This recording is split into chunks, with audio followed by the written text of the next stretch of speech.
and welcome to the Shadowland radio program. I'm your host, Dr. William Lester, and I want to thank everyone for listening to this podcast. This is a new program, kind of piggybacking on our video program at my desk, which we have been doing for 3 seasons now. I wanted to start a radio podcast, an audio only podcast that would be accessible to an even larger listenership, larger audience. And so I hope that you listen in on the program and enjoy it. The main thrust of the program, the main areas of discussion and commentary, although perhaps not exclusively, will be very much similar to what you have seen and heard on At My Desk. We're going to talk about the paranormal, unexplained phenomena, unexplained mysteries. We'll trail off here or there to go into some other areas that I may find interesting, and hopefully you will too. So I wanted to, I was wondering how I was going to kind of kick off the show, and I was kind of jumping around on the internet, looking at various topics, and I started reading some things about cryptozoology and some things about UFOs. Now, I know that some of you may be kind of neophytes and beginners with this, so I'll do a little very quick 101 here. Cryptozoology, which is like a $20 word, but it's simply a combination of 2 Greek words, cryptos, which means hidden, and of course zoology is the study of animals. Ergo, cryptozoology is the study of hidden animals. And I think once you understand that, you begin to understand exactly what this field entails. You talk about most notably creatures such as Bigfoot, the abominable snowman of the Himalayas, sometimes called the Yeti. And a lot of the terms for this creature can often vary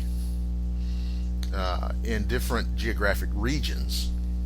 Of course, we have Sasquatch, which is most often attributed to the Pacific Northwest of the United States into Canada.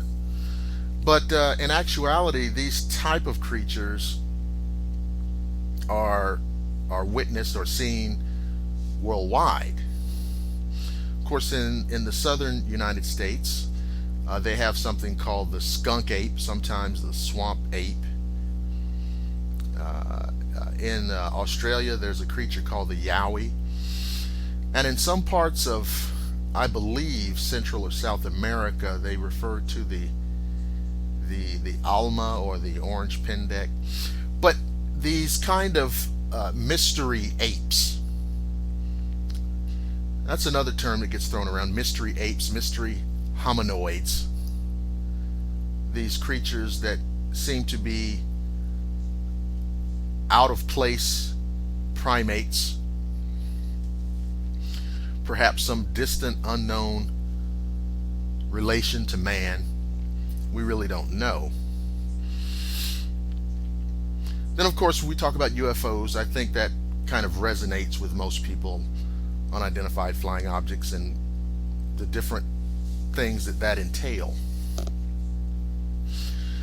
But I was reading some commentary on debunkers or skeptics, and although those terms are used kind of interchangeably in a lot of dialogue, I do think there's a subtle but real difference there.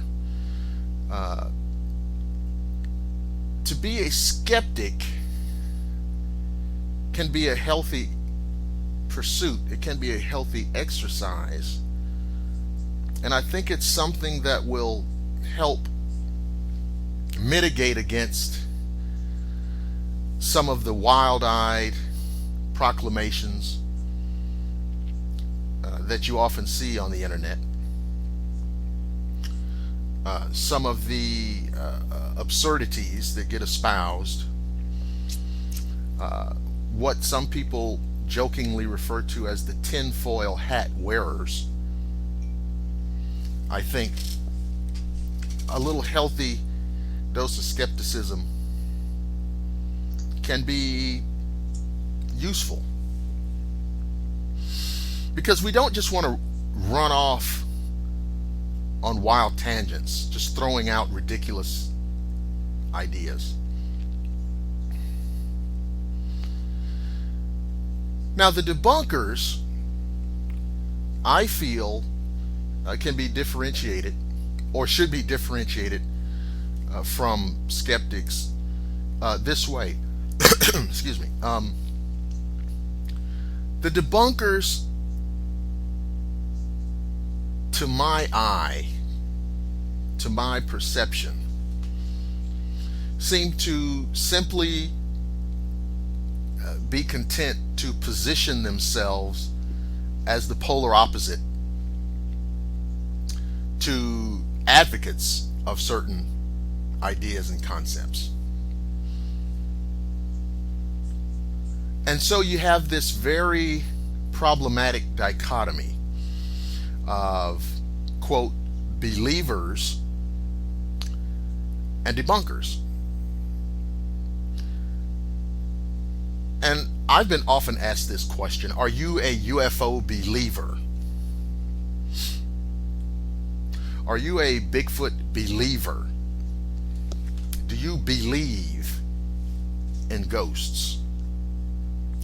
Do you believe in, and you could just fill in the blank with your phenomena of choice.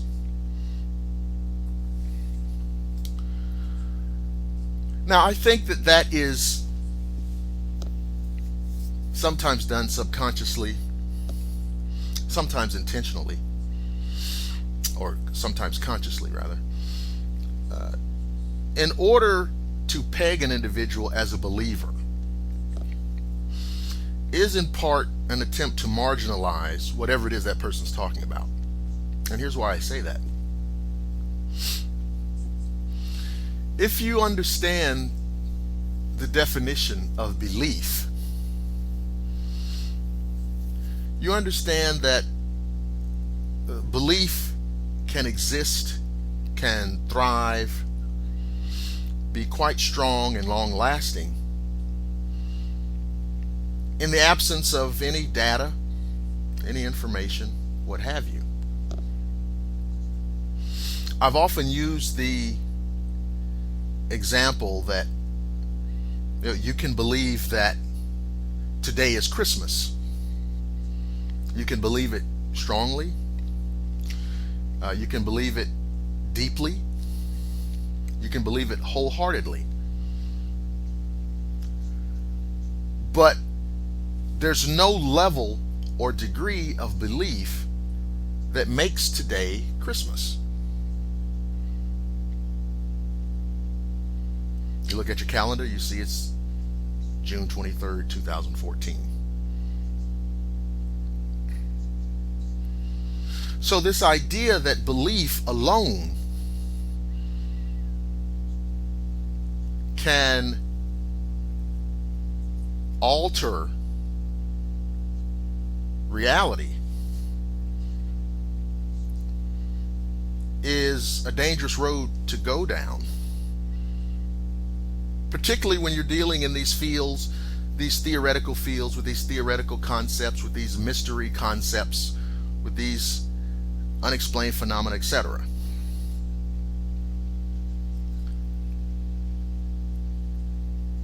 And the debunkers can simply cast you, or me, or anyone else, they can simply cast you as a believer. And therefore you're part of some cult, a UFO cult, a paranormal cult.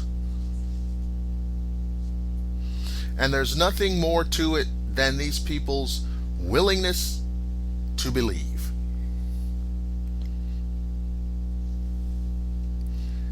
Now, of course, I'm not even going to make the argument. I'm sure that there are those people out there. I know that there are people out there who look up in the sky and see something they don't quite understand and immediately jump to the notion. They run 100 miles to say that those are aliens from Alpha Centauri or Zeta Reticuli. And of course, that's absurd.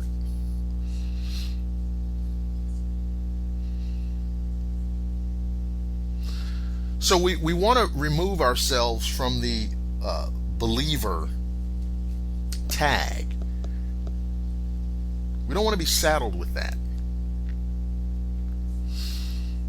I would suggest, or I would submit, that our position on some of these subjects be based on data. Qualitative data, cumulative data, or dare I use the word evidence.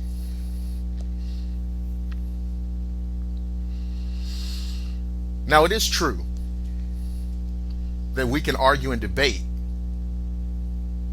over the relative quality of evidence.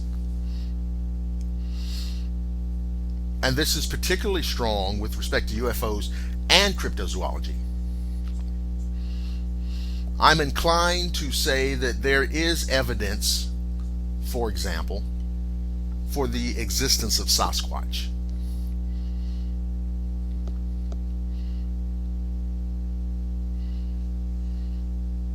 Now, we can argue over that evidence, and I might say, okay, here is some evidence for the existence of Sasquatch, and the person with an opposing position would say, well, no, that's not really evidence. And so we have this ongoing conundrum. And like I said, it's also true of UFOs, because I would postulate the same thing. I think that there is evidence that UFOs exist. Now, with UFOs, it is a bit silly because UFOs does mean unidentified flying objects. So by that meaning, UFOs must exist. But over and above that, what many proponents of the UFO phenomena like to perpetuate is, of course, the theory that some UFOs are in fact extraterrestrial technology.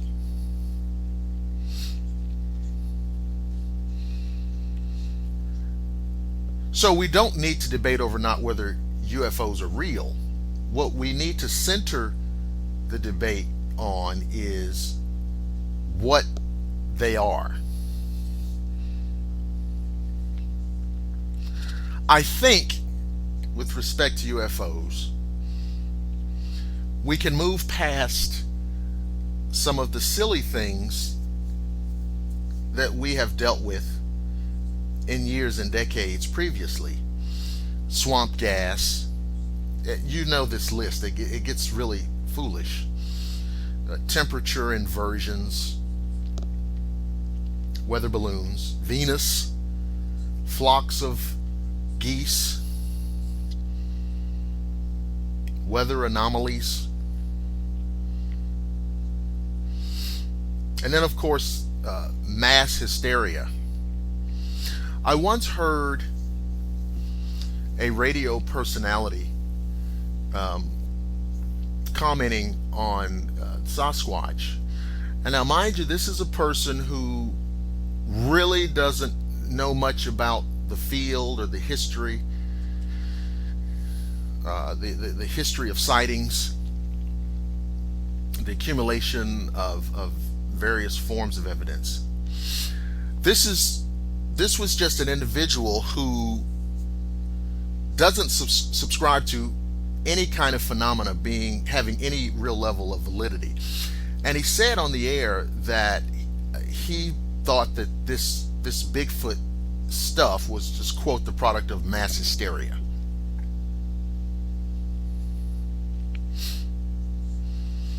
So he's probably read some articles in Psychology magazine, or he's done some reading on psychopharmacology, what have you.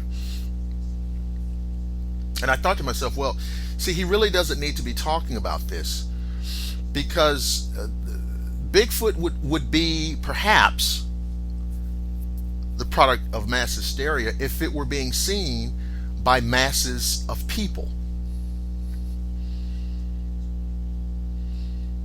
You know, if 5 out of 10 or 6 out of 10 or 7 out of 10 people had seen a Bigfoot,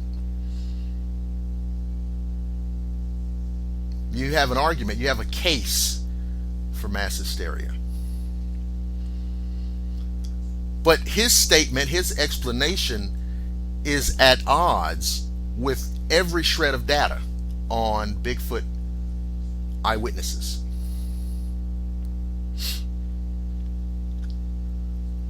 Because if you know the history, if you know the case history, if you've read any of the pertinent literature, you know that seeing a Bigfoot is just about as likely as winning one of those high-moneyed lottery tickets, or buying one of those high-moneyed lottery tickets, or hitting the lottery, or Powerball, or Scratch It, whatever it is.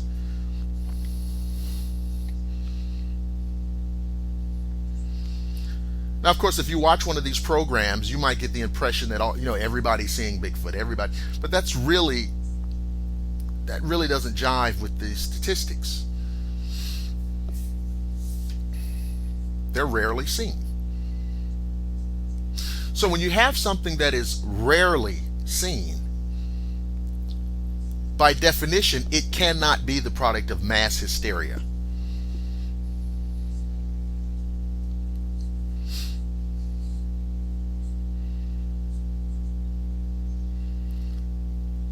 Now, more people see UFOs, I would say, than see Bigfoot, but there's a different dynamic at work here. Now, in one sense, it is true that there are more things that one might see up in the sky that one might interpret as a UFO than there are things walking through the woods that one might misperceive as a Bigfoot.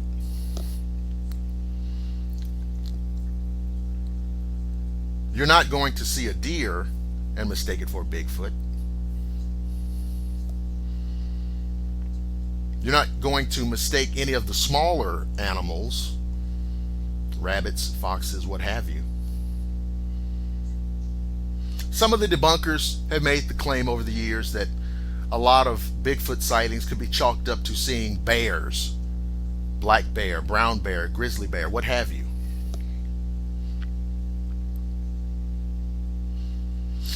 And they will qualify this explanation by reminding us that there are instances in which these bears will stand up and walk on their hind legs.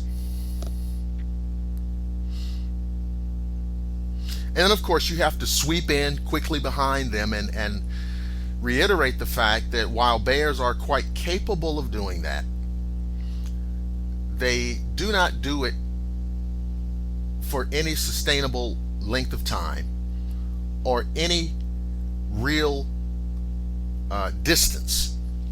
It's not their normal mode of locomotion. So a brown bear is not going to rise up on two legs and walk down the side of a highway, or sprint on two legs across a road in front of a car, or be seen walking up a ridge on two legs. So there are a number of things about bear anatomy, physiology, that just preclude this as being a viable explanation. But that will not stop the debunkers from throwing it out there.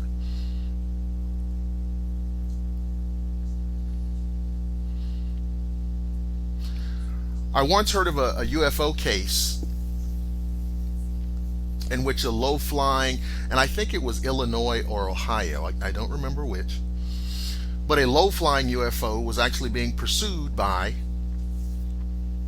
policemen in their patrol cars down the highway. One of the policemen was following this UFO. The UFO stopped and hovered over the highway at a relatively low altitude. So low, in fact, that the lights from the UFO illuminated the highway and the police car. And at that moment, the officer reported that the police car lost all power, just shut down, shut off. He got out of the car and looked at the UFO, stood under the UFO, got a really good look at it. And I'm talking about an object, I don't know, maybe 25 or 30 feet off the ground. Very low.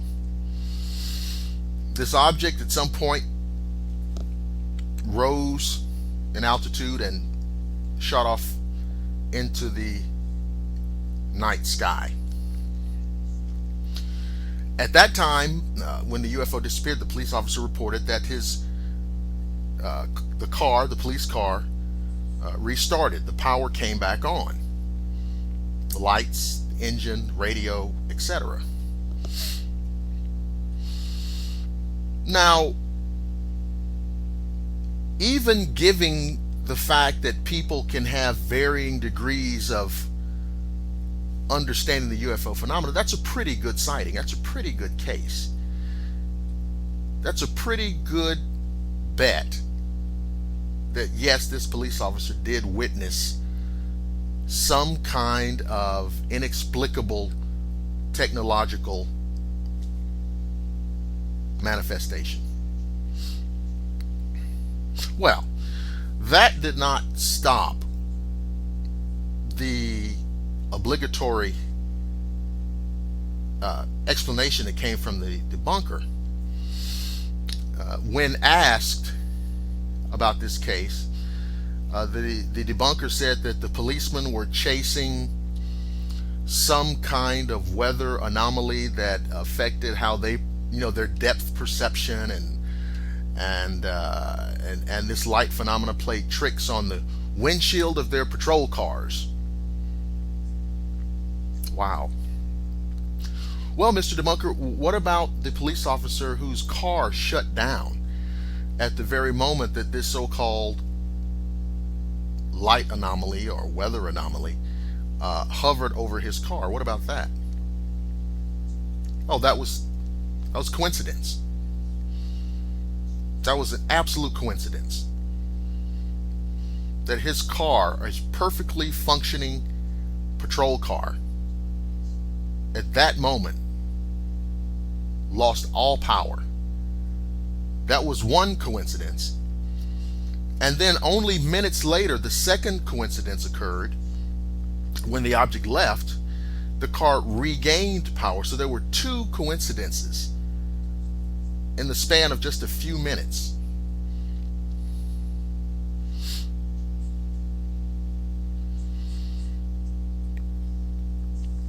And it's almost impossible to argue with that kind of logic deficit. And in this instance, it's actually more logical to say that the policemen were in fact pursuing a UFO, and that the UFO did in fact somehow cause the patrol car to lose power. UFO's there, power goes off. UFO leaves, power comes back on. It's kind of a cause and effect. That to me, while incredible, while inexplicable, makes a whole hell of a lot more sense than those two rapidly occurring coincidences.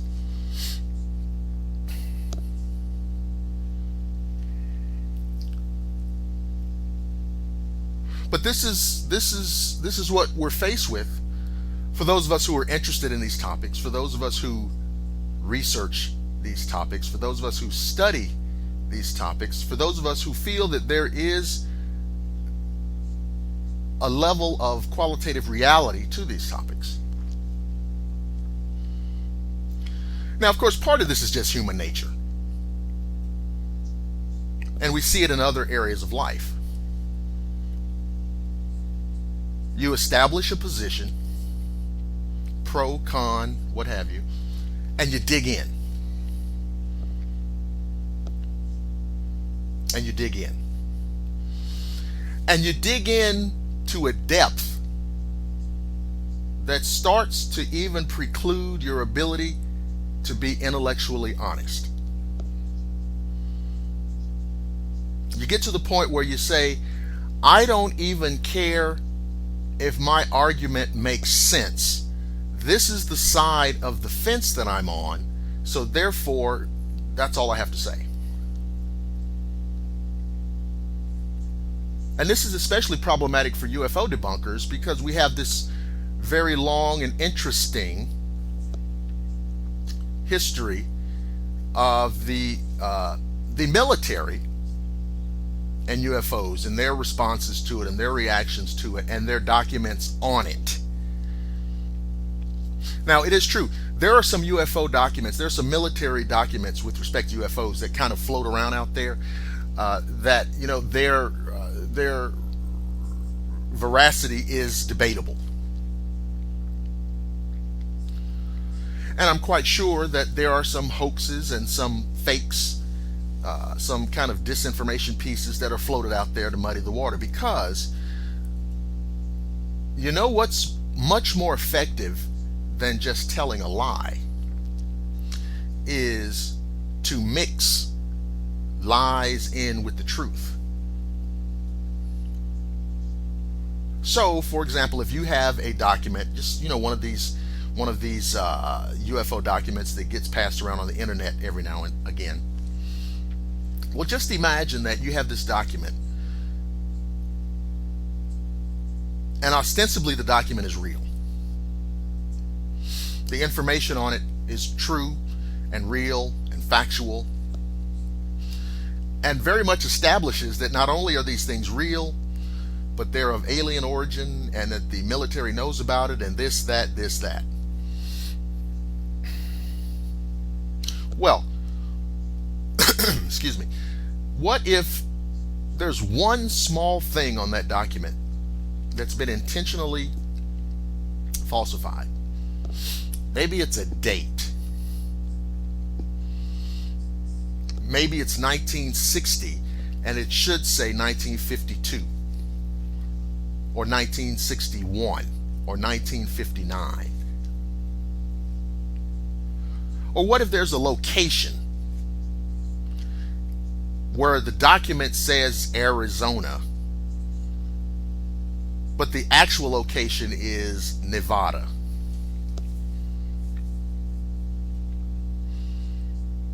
All of the pertinent information, all of the other information is true.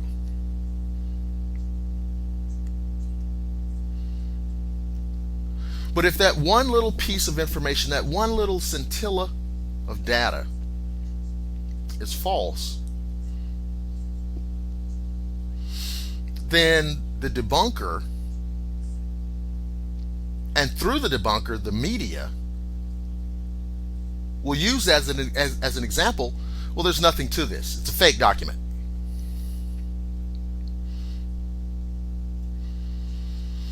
So you've got 98% truth, 99% truth, and 1 or 2% untruth, and the whole thing gets thrown out.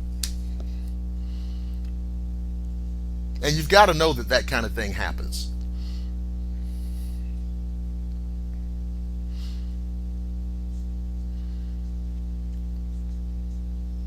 We know that there are fake UFO pictures. We know there are fake UFO documents. But you can't take the fact that there are fakes as ammunition to say that there's nothing to any of this. We know that there have been people in the past who put on these fake Bigfoot feet and then went, running through the woods to leave hoaxed Bigfoot prints. We know that people have done that in the past. And of course, careful analysis of that will reveal the hoax quickly. But that fact is often used as evidence that there's nothing to this Bigfoot stuff. You see, this guy just put these things on his feet and he's running through the snow.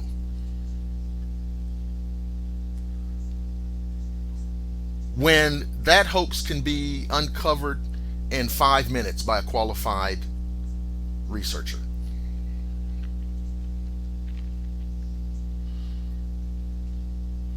But you tell a reporter, well, here's the guy who was just making the tracks, and the reporter will look into the camera and say, and there you have it, the explanation to Bigfoot.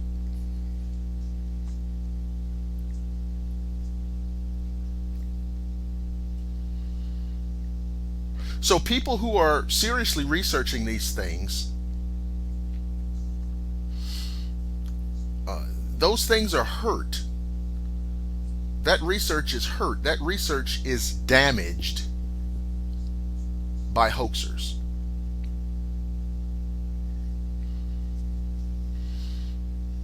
We still haven't really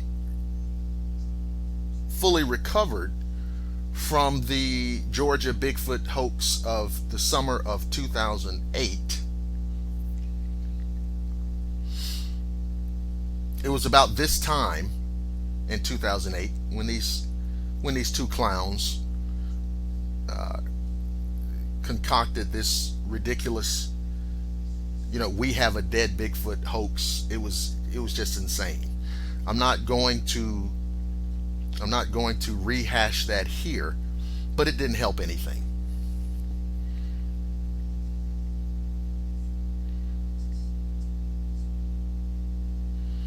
So these are some of the